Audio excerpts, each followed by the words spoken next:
વિદ્યાર્થી મિત્રો, આની પહેલાંના પ્રકરણ આપણે પૂરું કર્યું અને ત્યાર પછી નાગરિકનું ભાગ 2 ની અંદર આપણે બીજા પ્રકરણમાં એટલે કે 9મા પ્રકરણની અંદર આપણે આગળ અભ્યાસ કરવાનો થશે. બધા મિત્રો શાંતિથી વાંચતા હશો, પાકી બુક બનાવતા હશો અને જેટલું બને એટલું ટેક્સ્ટ બુક અને પ્રશ્નો વાંચવા માટે ધ્યાન દોરજો. સમયાંતરે આ રીતે ધીરે ધીરે આપણો કોર્સ આગળ ચાલતો રહેશે. તો સામાજિક વિજ્ઞાન ધોરણ 9ની અંદર પાઠ 9મો જે છે એનો આપણે પહેલો ભાગ લેવાનો છે. પાઠનું નામ છે મૂળભૂત હકો, મૂળભૂત ફરજો અને રાજનીતિના માર્ગદર્શક સિદ્ધાંતો. આખા પાઠ 3 વિભાગમાં વહેંચાયેલો છે. આપણા મૂળભૂત હકો શું છે, આપણી ફરજો શું છે, રાજનીતિના માર્ગદર્શક સિદ્ધાંતો આપણને શું સૂચન કરે છે, એ અંગે આપણે આખા પાઠમાં ચર્ચા કરવાની છે. તો ભારતના બંધારણનું આમુખ, તેના મુખ્ય આધારસ્તંભો તથા વિશિષ્ટ લક્ષણો આપણે આની પહેલાંના પ્રકરણમાં જોયા હતા. અને હવે આપણે સૌથી પહેલાં મૂળભૂત હકો વિશે ટૂંકમાં ચર્ચા કરવાની થશે. તો માનવ હકો અથવા માનવ અધિકારો. હવે સામાન્ય રીતે આપણે એમ કહી શકીએ કે માનવ હકો એટલે શું? તો આ કોઈ આપણને માનવ હકો માટેનું કોઈ સર્ટિફિકેટ મળતું નથી, પણ વ્યક્તિને જન્મતાની સાથે જ કેટલાક જન્મ અધિકાર આપણને પ્રાપ્ત થાય છે. તેને માનવ હક કહેવામાં આવે છે. અને સરકાર દ્વારા સ્થાપિત થયેલા વ્યક્તિ સ્વાતંત્ર્ય માટે એ જન્મસિદ્ધ અધિકાર ગણવામાં આવે છે. એટલે માનવ હકો એ માનવને જન્મસિદ્ધ અધિકાર છે. વ્યક્તિના અસ્તિત્વ અને તેના વ્યક્તિત્વના સર્વતોમુખી વિકાસ માટે જરૂરી સામાજિક પરિસ્થિતિઓને માનવ અધિકાર કહે છે. હવે સામાજિક પરિસ્થિતિઓને ધ્યાનમાં રાખવી, વ્યક્તિનો સર્વતોમુખી વિકાસ થાય, સામાજિક પરિસ્થિતિમાં વ્યક્તિ આગળ આવી શકે તે માટે જન્મતાની સાથે એને કેટલાક અધિકારો, હકો આપવામાં આવેલા છે. તેને આપણે માનવ અધિકારો અથવા માનવ હકો તરીકે ઓળખશું. 10 ડિસેમ્બર 1948ના રોજ સંયુક્ત રાષ્ટ્રોની સામાન્ય સભાએ માનવ અધિકારો અંગેનું જાહેરનામું મંજૂર કર્યું હતું. દુનિયાના બધા દેશોને એનો લાભ મળે, કોઈ રાષ્ટ્રની અંદર કોઈ પ્રજા ગુલામ ન રહે, કોઈ પ્રજાનું શોષણ ન થાય અને પ્રજા મુક્ત રીતે વાણી અને વિચાર સ્વતંત્રથી રહી શકે તે માટે 10 ડિસેમ્બર 1948ના રોજ સંયુક્ત રાષ્ટ્રોની સામાન્ય સભાએ માનવ અધિકારો અંગેનું એક જાહેરનામું પ્રસિદ્ધ કર્યું. તેથી સમગ્ર વિશ્વમાં 10 ડિસેમ્બરના દિવસને માનવ અધિકાર દિન તરીકે ઉજવવામાં આવે છે. તો એમ કહેવાય કે આ 10 ડિસેમ્બરનો દિવસ એ માનવ અધિકાર દિન તરીકે આપણે ઉજવીએ છીએ. એટલે વ્યક્તિનો સર્વતોમુખી વિકાસ અને સામાજિક પરિસ્થિતિઓને માનવ અધિકાર તરીકે ઓળખવામાં આવ્યા છે. તો દુનિયાના કોઈ પણ રાષ્ટ્ર છે એ વ્યક્તિનો વિકાસ થતો હોય અને એનું શોષણ ન થાય તે માટે કેટલાક માનવ અધિકારો આપવામાં આવ્યા છે, જેને આપણે મૂળભૂત હકો એવા નામથી ઓળખીએ છીએ. તો ત્યાર પછી આપણને કેટલાક મૂળભૂત હકો આપવામાં આવ્યા છે. હવે આ મૂળભૂત હકો અને આપણે એમ કહેવું તો કહેવાય કે મૂળભૂત હકો એટલે નાગરિકોના વ્યક્તિત્વનો સર્વતોમુખી વિકાસ માટે મળવી જોઈતી અમુક ચોક્કસ અનુકૂળતાઓ. મૂળભૂત હકો એટલે નાગરિકોના વ્યક્તિત્વના સર્વતોમુખી વિકાસ માટે મળવી જોઈતી અમુક ચોક્કસ અનુકૂળતાઓને આપણે મૂળભૂત હકો કહીએ છીએ. કે ચોક્કસ અનુકૂળતાનો મતલબ એવો છે કે કોઈ પણ વ્યક્તિ સ્વતંત્ર રહી શકે, વિચારવાણી મુક્ત રીતે રજૂ કરી શકે, ધાર્મિક બાબતોમાં પોતે સ્વતંત્ર રહી શકે, પોતાની સંસ્કૃતિ ટકાવી શકે, પોતાની સંસ્કૃતિ સાચવી શકે. આવી કેટલીક બાબતો અહીંયા ધ્યાનમાં રાખીને આપણને મૂળભૂત હકો આપવામાં આવ્યા છે. તો એમ કહેવાય કે ભારતના બંધારણે નાગરિકોને આ 6 મૂળભૂત હકો આપ્યા છે. એમાં પહેલો સમાનતાનો હક, બીજો સ્વતંત્રતાનો હક, ત્રીજો શોષણ વિરોધી હક, ચોથો ધાર્મિક સ્વતંત્રતાનો હક, પાંચમો સાંસ્કૃતિક અને શૈક્ષણિક હક અને છઠ્ઠો બંધારણીય ઇલાજનો હક. આમ 6 જેટલા હકો આ વ્યક્તિને આપવામાં આવ્યા છે. હવે આ મૂળભૂત હકોનું કેટલીક ચોક્કસ બાબતો છે જે અહીંયા એક બે આપણે રજૂ કરી છે કે મૂળભૂત હકોના અમલ અંગે બંધારણમાં વિવિધ જોગવાઈઓ કરવામાં આવી છે. કોઈ જગ્યાએ એનો અમલ થતો ન હોય, કોઈ જગ્યાએ થતો હોય અને કોઈ જગ્યાએ ન પણ થતો હોય, તો આવા સમયે જે વ્યક્તિના મૂળભૂત હકોનું ઉલ્લંઘન થતું હોય, ભંગ થતો હોય, તેવા સમયે એ અદાલતમાં ફરિયાદ કરી અને રક્ષણ મેળવી શકે છે. એટલે આપણને મૂળભૂત હકોના શોષણ સામે આપણને અદાલતનું રક્ષણ આપવામાં આવ્યું છે. એટલા માટે આપણે લખ્યું છે કે મૂળભૂત હકોના ભંગ બદલ અદાલતમાં ફરિયાદ કરી રક્ષણ મેળવી શકાય છે. આ બધા 6 જે આપણને હકો આપવામાં આવ્યા એમાં કોઈ જગ્યાએ શોષણ થતું, દાખલા કે ધાર્મિક સ્વતંત્રતા આપણી છીનવાતી હોય, કોઈ આપણને શોષણ કરતું હોય, ગુલામ રાખતું હોય, સ્વતંત્ર રીતે હરીફરી શકતા ન હોય, સમાનતા સ્થાપિત થતી ન હોય, તો આવા સમયે તમે અદાલતના દરવાજા ખખડાવી અથવા અદાલત પાસે આપણે એ ભંગ બદલ ફરિયાદ કરી શકીએ છીએ, મતલબ દાદ માગી શકીએ છીએ. તો મિત્રો, મૂળભૂત હકો વિશે આપણે વિગતે થોડી ચર્ચા કરીએ. એમાં પહેલો આપણને હક આપવામાં આવ્યો છે સમાનતાનો હક. તો વ્યક્તિ જન્મે સમાન છે, એટલે સમાનતાનું રક્ષણ કરવું અથવા સમાનતા સ્થાપિત કરવી એ આપણી નૈતિક ફરજ છે.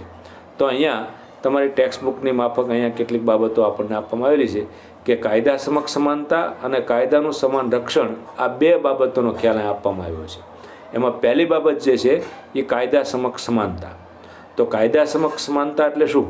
તો કે કાયદા સમક્ષ સમાનતા એટલે કોઈ પણ વ્યક્તિ કે વર્ગની તરફેણમાં વિશેષાધિકારનો અભાવ જોવા મળે છે, કે કોઈ પણ વ્યક્તિ હોય એને વિશેષ અધિકારો આપી દેવામાં આવે. તો કાયદા સમક્ષ દરેક વ્યક્તિ સમાન છે, માટે એને કોઈને વિશેષ અધિકાર આપવો એ યોગ્ય નથી. બીજું કે આ હક મુજબ વ્યક્તિઓ વચ્ચે જ્ઞાતિ, જાતિ, લિંગ, જન્મસ્થાન, આવક, શિક્ષણના કારણોસર ભેદભાવ રાખવામાં આવશે નહીં. કાયદા સમક્ષ દરેક વ્યક્તિ સમાન છે, માટે કોઈ પણ વ્યક્તિએ વચ્ચે જ્ઞાતિ, જાતિ, લિંગ, જન્મસ્થાન, આવક, શિક્ષણના કારણોસર ઓછી આવક હોય, વધારે આવક હોય, કોઈ સ્ત્રી હોય, કોઈ પુરુષ હોય, કોઈ જ્ઞાતિ અલગ અલગ જ્ઞાતિના હોય, તો આવા સમયે કોઈ ભેદભાવ રાખવામાં આવશે નહીં, જેને કાયદા સમક્ષ સમાનતા કહેવામાં આવે છે. બીજું, એનું રક્ષણ શું? તો કે કાયદાનું સમાન રક્ષણ થવું જોઈએ. કોઈ વ્યક્તિ કે વર્ગને અલગ રાખી તેમના પ્રત્યે ભેદભાવ દર્શાવતો કાયદો રાજ્ય ઘડી શકશે નહીં. રાજ્યની અંદર સમાનતા સ્થાપિત થયેલી છે, સમાનતાનો હક છે, એટલા માટે રાજ્ય કોઈ પણ વ્યક્તિને અલગ અલગ પ્રકારના કાયદાઓ ઘડી અને એનું શોષણ કરી શકશે નહીં અથવા ભેદભાવ રાખી શકશે નહીં. આ કાયદાનું સમાન રક્ષણ થયું. બીજી બાબત કે સમાન સંજોગોમાં કાયદાનો વ્યવહાર સમાન જ હોવો જોઈએ. એક સરખી પરિસ્થિતિ નિર્માણ થતી હોય કે એકને અલગ કાયદો લાગુ પડે ને બીજાને જુદો પડે, એમ નહીં, પણ સમાન સ્થિતિ હોય, સમાન એનો વ્યવહાર ઉપયોગ થયો, ત્યારે દરેકને એક સરખા નીતિ નિયમો લાગુ પડે. એટલે કે સમાન સંજોગોમાં કાયદાનો સમાન વ્યવહાર થવો જોઈએ. કોઈ પણ નાગરિકને દુકાનો, નાસ્તાગૃહો, હોટલો કે જાહેર સ્થળોનો ઉપયોગ કરવાનો, તળાવો કે કૂવાની વપરાશ કરવાની તમામને એક સરખી તક આપવામાં આવી છે. ભારતના બંધારણ પ્રમાણે સમાનતાના હક પ્રમાણે કોઈ વ્યક્તિ કોઈ નાસ્તાગૃહો હોય, હોટલો હોય કે જાહેર સ્થળો ઉપર જતાં અટકાવી શકશે નહીં, કે કોઈ તળાવ કે કૂવાની અંદર એની વપરાશ કરવા માટે પણ અટકાવી શકશે નહીં. જે સમાનતાના કાયદાનું આપણે સમાનતાના હકના કાયદાનું સમાન રક્ષણની અહીંયા બાબત રજૂ કરવામાં આવેલી છે. જાહેર નોકરીઓમાં સમાનતા, અસ્પૃશ્યતા પર પ્રતિબંધ તથા ઇલકાબો અને ખિતાબો પર પ્રતિબંધનો સમાવેશ કરવામાં આવે છે. કે સમાજની અંદર જાહેર નોકરીઓમાં સમાનતા સ્થાપિત થાય તે માટે અસ્પૃશ્યતા પર પ્રતિબંધ મૂકવામાં આવ્યો છે. સમાજની અંદર અમુક વર્ગના લોકો જે તરસોડાયેલો જે વર્ગ હતો એનો યોગ્ય વિકાસ થાય, એને યોગ્ય તકો આપવામાં આવે, તે માટે બંધારણમાં જોગવાઈ કરવામાં આવી છે. અને આ ઉપરાંત એક ચોક્કસ ઇલકાબો અને ખિતાબો આપવામાં આવતા. વજીર ને કોઈ બીજા નામથી, રાજા ને સામંતો ને એવા બધા અલગ અલગ નામોથી ખિતાબો ધારણ કરતા હતા. એ ખિતાબો આપવાનું બંધ થયું અને એને સમાનતાના ધોરણે એ નાગરિકને એને માન સન્માન આપવા માટે અહીંયા સમાનતાના હક તરીકે સ્થાપિત કરવામાં આવ્યો છે. તો આમ કહેવાય કે કાયદા દ્વારા કાયદા સમક્ષ સમાનતા અને કાયદાના સમાન રક્ષણ માટે કોઈ પણ વ્યક્તિ સમાનતાના ધોરણે જાતિ, લિંગ, જન્મસ્થાન, આવક, શિક્ષણ કે નોકરીના કારણોસર એમાં ભેદભાવ રાખી શકશે નહીં. અને રાજ્ય એક સરખા સમાન કાયદાઓ ઘડી અને કોઈ પણ પ્રકારનો ભેદભાવ કોઈ વ્યક્તિ સાથે કે કોઈ સમાજ કે જ્ઞાતિ સાથે રાખી શકશે નહીં.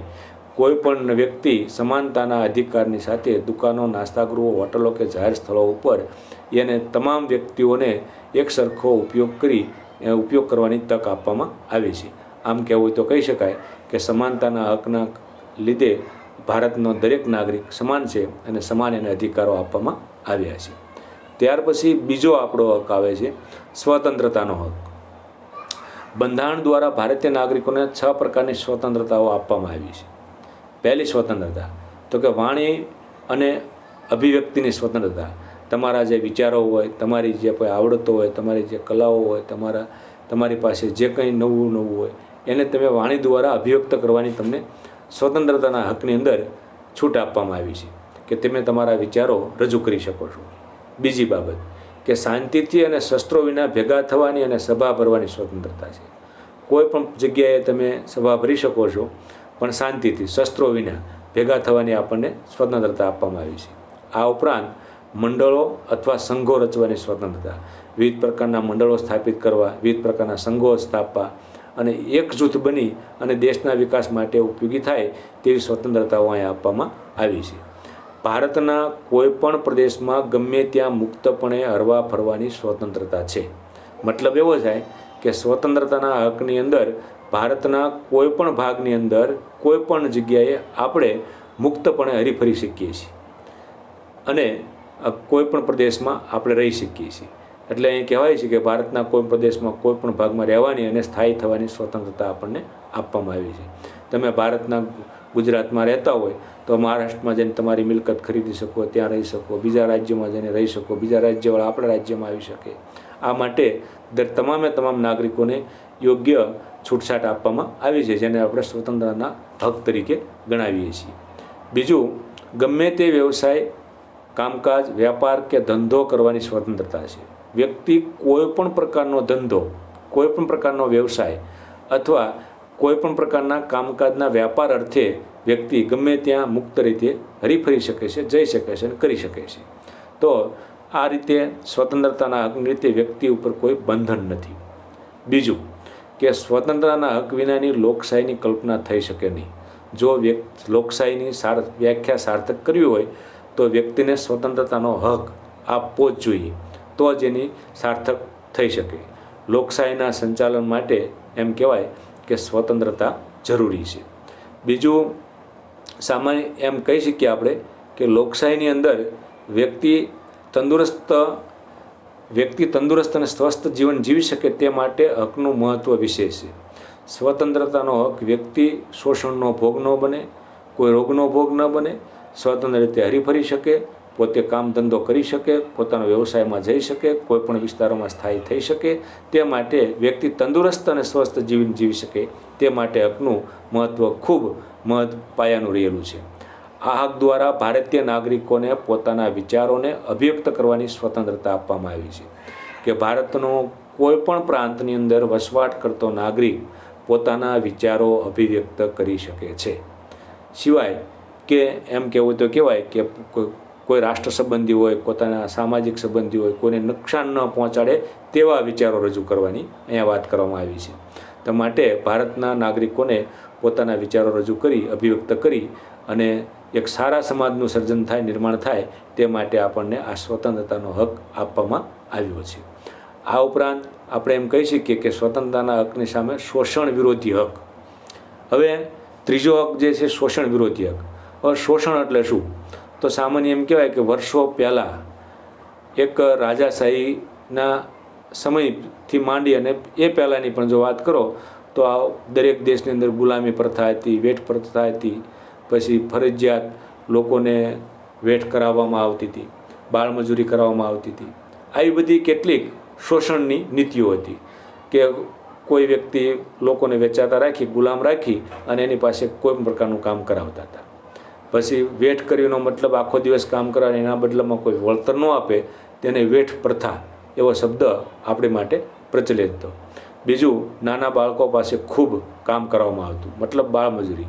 આપણા ઇતિહાસની અંદર એવું કહેવાયું છે કે 14 વર્ષથી નાની ઉંમરના કોઈ પણ બાળકને કારખાના કે હોટલો કે રેસ્ટોરન્ટો કે ગેરેજોની અંદર જોખમકારક કામ કરાવી શકાતું નથી, જે બંધારણની વિરુદ્ધમાં છે. એટલે બાળમજૂરી પર પ્રતિબંધ મૂકવામાં આવ્યો છે. 14 વર્ષથી નીચેની ઉંમરના કોઈ પણ બાળકને કોઈ કારખાના, બાંધકામ, ગેરેજ કે ઘર નોકર તરીકે કામે રાખી શકાશે નહીં. તેવો શોષણ વિરોધી હકના એક ભાગરૂપે અહીંયા આપણને આપવામાં આવ્યું છે. બાળમજૂરી નાબૂદી કાનૂન હેઠળ એ શિક્ષાપાત્ર ગુનો જાહેર કરાયો છે. તમારી આસપાસના વિસ્તારોમાં, આપણે આજુબાજુના પ્રતિ વિસ્તારોમાં ઘણી જગ્યાએ નાના બાળકોને આપણે કામ કરતા જોયા છીએ. જો આ બાળ મજૂરી કરતા બાળકોને કાયદાકીય રીતે જો કોઈ એની ઉપર કાર્યવાહી કરે તો એને કામે રાખનાર અને કામે મોકલનાર બંનેને ઉપર સરખા નિયમો લાદી અને એનો ચોક્કસ પ્રકારની સજા કરવામાં આવે છે. બીજું, રાજ્યને જાહેર હેતુ માટે લશ્કરી સેવાઓ, સમાજ સેવાના કોઈપણ ક્ષેત્રમાં ભેદભાવ રાખ્યા વિના ફરજિયાતપણે વ્યક્તિ પાસે સેવા લેવાનો અધિકાર છે. બહુ સરસ વાત કરી છે કે રાજ્યને જ્યારે વ્યક્તિની જરૂરિયાત પડે ત્યારે જાહેર હેતુ માટે હોય કે લશ્કરી સેવાઓ માટે હોય કે સમાજ સેવાઓ માટે હોય ત્યારે ફરજિયાતપણે આદેશ કરી શકે છે અને આપણી પાસે એને સેવા લેવાનો અધિકાર છે. કોને? રાજ્યને. એટલે કે અહીંયા લખ્યું છે કે રાજ્યને જાહેર હેતુ માટે, લશ્કરી સેવાઓ માટે, સમાજ સેવા માટે કોઈ કુદરતી આપત્તિ આવી ગઈ હોય, કોઈ પડોશી રાષ્ટ્રના આક્રમણો થયા હોય, કોઈ લોકોની જરૂરિયાત વધારે પણ અમુક બાબતોની જરૂરિયાત હોય ત્યારે રાષ્ટ્ર આદેશ કરી શકે છે. ત્યારે રાષ્ટ્રએ વ્યક્તિ પાસે સેવા લેવાનો અધિકાર હોય છે. માટે એમાં આપણે ના પાડી શકતા નથી.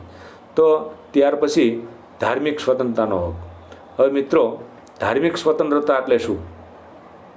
તો ભારતમાં વસવાટ કરતા કોઈ પણ નાગરિકે પોતાનો મનપસંદ ધર્મ પાળી શકે છે અને એક ધર્મમાંથી બીજા ધર્મમાં પણ જઈ શકે છે અને એ ધર્મ પાળવાની એને છૂટ આપવામાં આવી છે. આપણા દેશની અંદર બંધારણની અંદર એવી જોગવાઈ છે કે ભારત એક બિન સાંપ્રદાયિક રાષ્ટ્ર છે. સત્તાવાર રીતે બંધારણમાં કોઈ ચોક્કસ ધર્મને સ્વીકારવામાં આવ્યો નથી. એટલે ધાર્મિક સ્વતંત્રતાના હક તરીકે ગણવામાં આવ્યો છે. આ હક દ્વારા નાગરિકને પોતાનો મનપસંદ ધર્મ પાળવાની સ્વતંત્રતા આપવામાં આવી છે. વ્યક્તિ કોઈ પણ ધર્મ પ્રત્યે પક્ષપાત બતાવશે નહીં કે ભેદભાવ રાખશે નહીં. ઓલા પહેલાંનો ધર્મ આવો છે ને આ ધર્મ આવો છે ને આ ધર્મની અંદર આમ છે ને એ બાબતમાં કોઈ વ્યક્તિ ક્યારેય પક્ષપાત કે ભેદભાવ ઊભો કરશે નહીં. આમ રાજ્ય કોઈ પણ સમુદાયની ધાર્મિક બાબતોમાં અને ધાર્મિક માન્યતાઓમાં દખલગીરી કરી શકશે નહીં.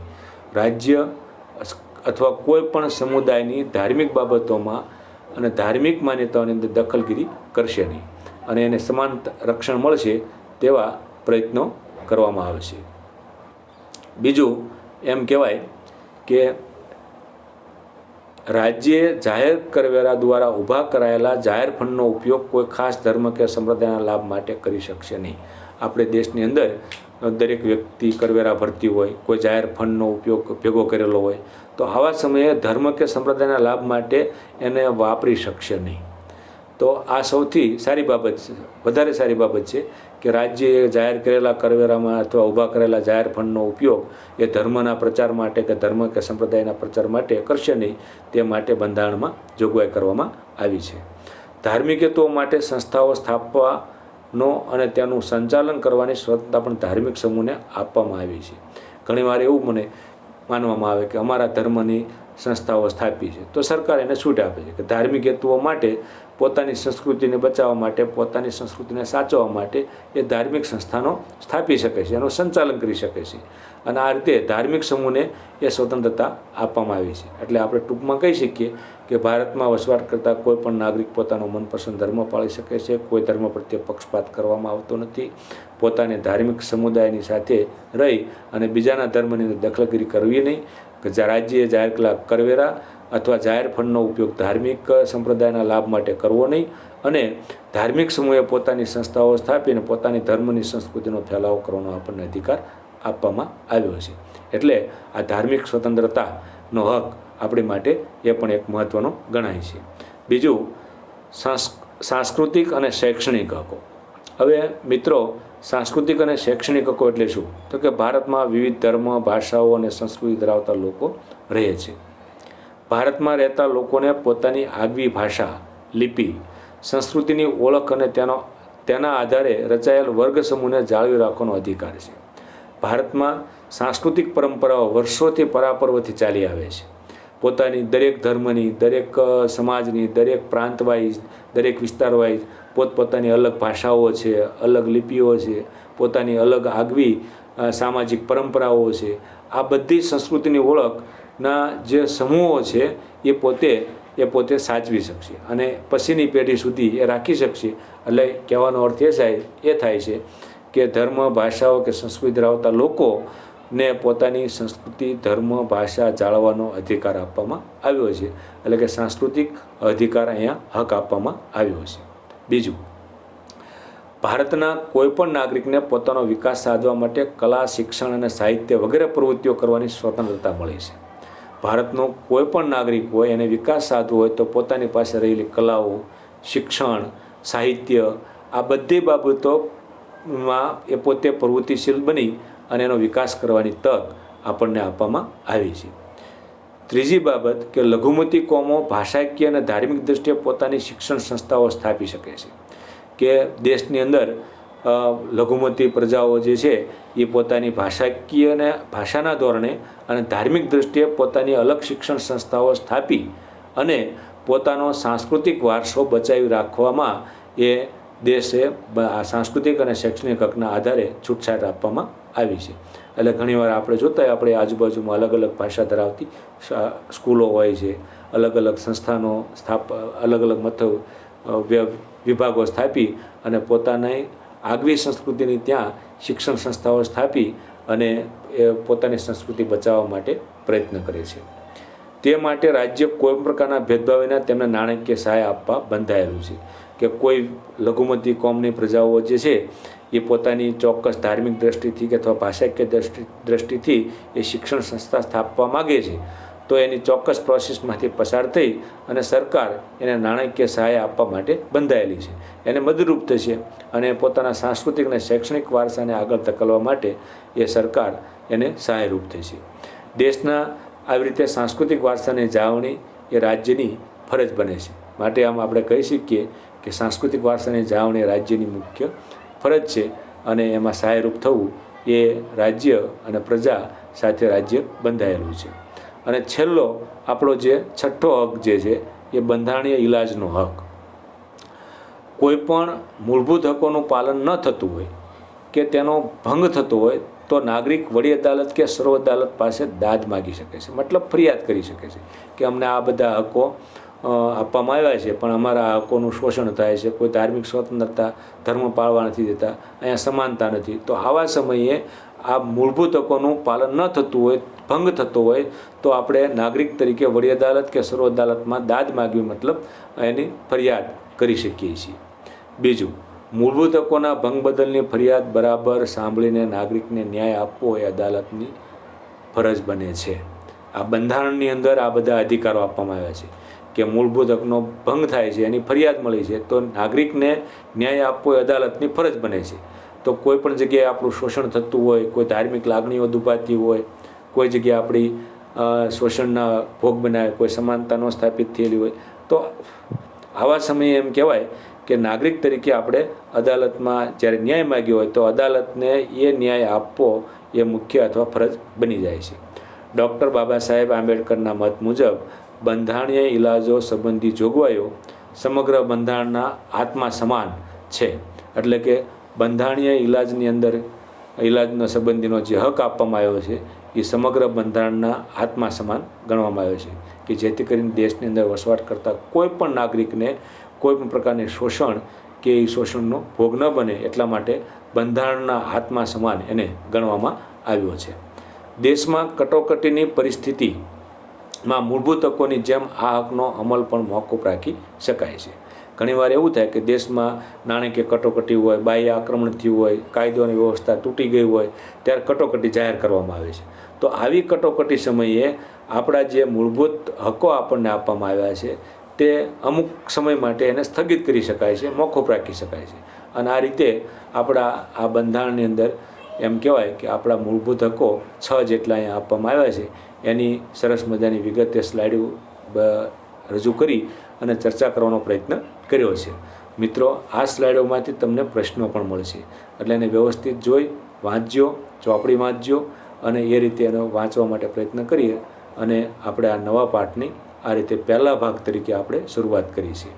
જો મિત્રો આ નાગરિક છે અથવા તો ઇતિહાસ એવી વસ્તુ છે, એક વાંચવાનો વિષય છે, સામાજિક વિજ્ઞાન છે. જેટલી વાર વધારે વાંચશો એટલી વાર વધારે તમને યાદ રહેવા માટે પ્રયત્ન કરી શકશો અને તમે સારી રીતે લખી શકશો.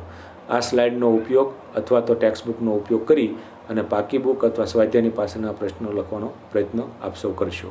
આભાર.